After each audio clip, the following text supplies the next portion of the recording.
And it's just the thing of me and the gang gonna make bags again, and you're gonna be wrong again. We can only bail you out so many times. In real life, it's only once, and the judge says no more, so you decide. I did warn you. No one actually took the time to go over what a 12 to 6 elbow is and what it means. This is shocking with the amounts of high-level athletes and coaches within the UFC. Does no one remember what John Jones said on Tough about elbows? Elbows end fights. Why? Elbows draw blood. Doctors get called in and then doctors call the fight off via doctor stoppage. That's classified as a TKO. I agree with John Jones. Most people have not seen their own blood, both in the ring and outside the cage. I'd like to add though, most people haven't seen a level of violence that the UFC brings in person, because it is different. The blood and spit really does fly. You will wonder how people hit that loud and hard, and how you can get hit that hard and still go that hard. Most people haven't seen this level of athleticism, let alone anyone's blood for that matter, in a great deal of amount. We need to now calculate the effects of fighters seeing other fighters get stopped due to massive cuts, as well as how they deal with this themselves. Both seeing it previously in camp on the day, and then how their mind will react to it happening to them. This makes the betting very interesting, enables larger spreads on our money lines. I don't think the sports books have figured it out yet. Who should be favored in these scenarios? Surely not. I think there are many 12 to 6 elbows in Muay Thai. I'm expecting this to be on full display by the likes of Pantoja, Dricus, and Shara.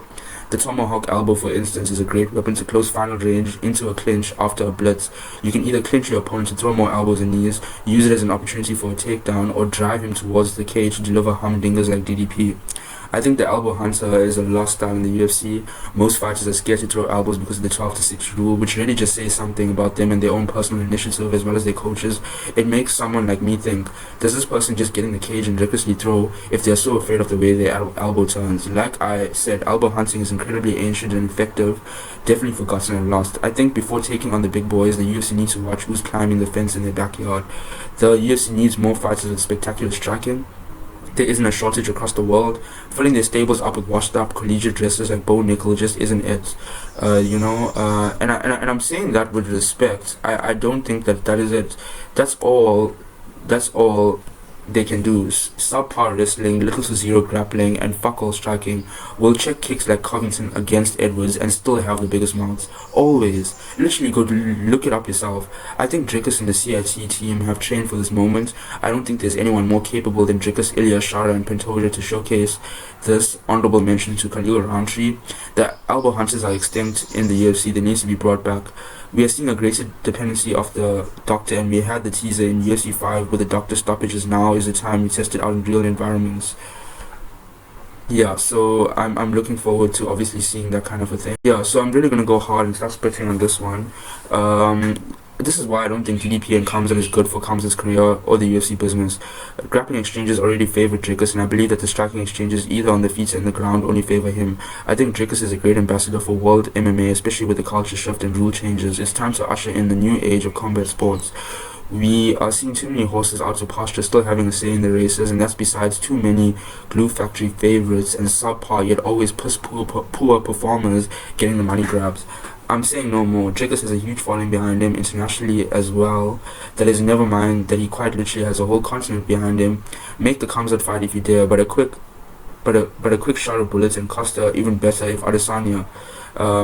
That fight makes more sense. That gives us the title defense we need from Dricus in Feb-March, and also gives the UFC the chance to showcase the possibilities of the new rule changes to the consumer via what we already know is going to be a stellar performance by Shara Bullet. It makes sense for Shara to go through a title eliminator and then be #1 contender as a hype fight, and also a great way to measure the metric of his hype in real time. This can be done as soon as possible. The boy needs a chance to showcase his skills in the right formats in front of the right audience. Yes, I do believe Kamzat deserves a shot over Shara Bullet, but like I said many times, I do not fancy his odds in the encounter. I've been right since episode 1 on my fixtures and picks, so anyone would be wise to listen. All my releases go platinum. I see a move for Kamzat at welterweight making more sense. There's too many draws in middleweight already, and the welterweight division needs their boogeyman back. If we do not fix this, and fix it quick, we will see the middleweight becoming the new lightweight division. Where in a game of snakes and ladders, there are more snakes than ladders. There are too many placeholders in the UFC lightweight division, and too many being all too comfortable with being title eliminators, stemming their income from being a journeyman. This is not what MMA is about. This is not what the UFC is about. Too many people within power roles in the UFC keep their childhood favorite fighters on the payroll, and it needs to stop. The UFC rather give more per fight deals than actual year-long contracts. It just doesn't make sense for the UFC business model to be cheating people like athletes that sign at the NFL or NBA. Human resources departments and talent management definitely needs to be refreshed. No one wants to see a fatal four-way lose a depth match for the BMF belt. Something is seriously wrong. How can the UFC be so out of touch with their audience? It needs to be studied. To everyone except the UFC, it seems that the BMF can only be a welterweight or lightweight. Makes no sense. You can also repeatedly get knocked the fuck out and still be the BMF. In what universe that makes sense? Only the UFC knows. For now, can we settle on Ilya being true BMF? He's the one with the hands, and I did say before the fight, he is going to knock Max out, and if he wants, will keep Max down, which he did. These old timers have zero understanding of the new age of MMA being ushered in. In business, there can be no mercy, especially in competition. You either eat or get eaten. Problem with labeling yourself as an apex predator is when you get stuck in a stable with a bunch of them. We all hungry, we all eat meat. After the ones that give themselves up as sacrifice, the ones hallowed will be a former fellow, and that's facts. Now onto the topic of Coach of the Year. Yeah, this is gonna be a big one, guys.